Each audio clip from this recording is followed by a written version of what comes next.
I imagine a lot of people are thinking, okay, it took Greg, this long to get to where he's at, or it took 3 to 4 years to build 80% of the progress. Could you have got that 80% within 2 years or 2.5 years if you hovered around 12 to 15% at a more conducive body fat to building rather than being 8 to 10% all the time? And then, like, if you, I don't know how many people would have the patience for this, but staying not fat, but like not aesthetic as fuck for 2 to 3 years in order to eventually get to your aesthetic, like where you want to be in a shorter time frame.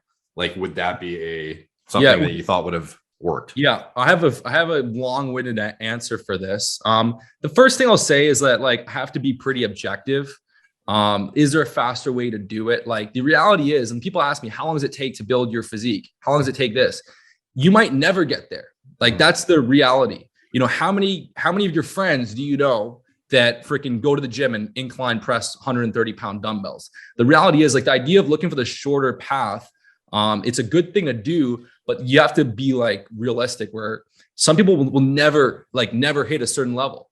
And like, if you're always trying to find, the shorter path, it's like, at the end of the day, I freaking love the fitness journey. I love training. I love figuring things out, seeing what works, seeing what doesn't. But it's like, that's like the pill people are gonna have to swallow, where like, I've built up to doing, 315 for 6-7 reps on bench with lower ab veins and stuff. Some people genetically will never, ever get there. I would love to tell them with my program, anyone can rep 315, for 6 reps chiseled.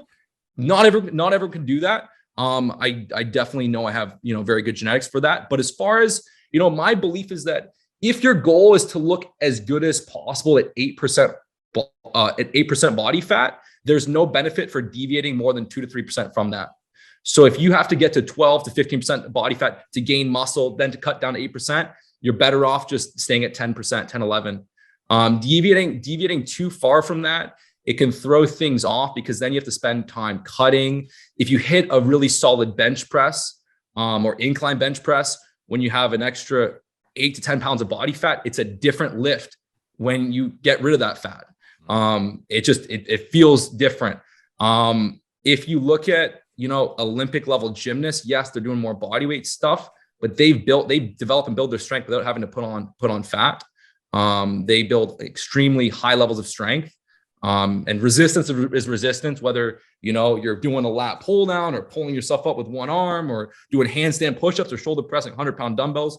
Resistance is resistance, and they're able to build strength without having to put on 15, 20 pounds of body fat. So I think that if the end goal is to be as strong as possible, yeah, it might make sense to kind of get up to 12 to 15%, and then you can eat a lot more, recover better. But if the goal is just to be as sharp as possible, I think it's counterproductive to do a deliberate bulk. And I haven't seen it. Like, I haven't seen it.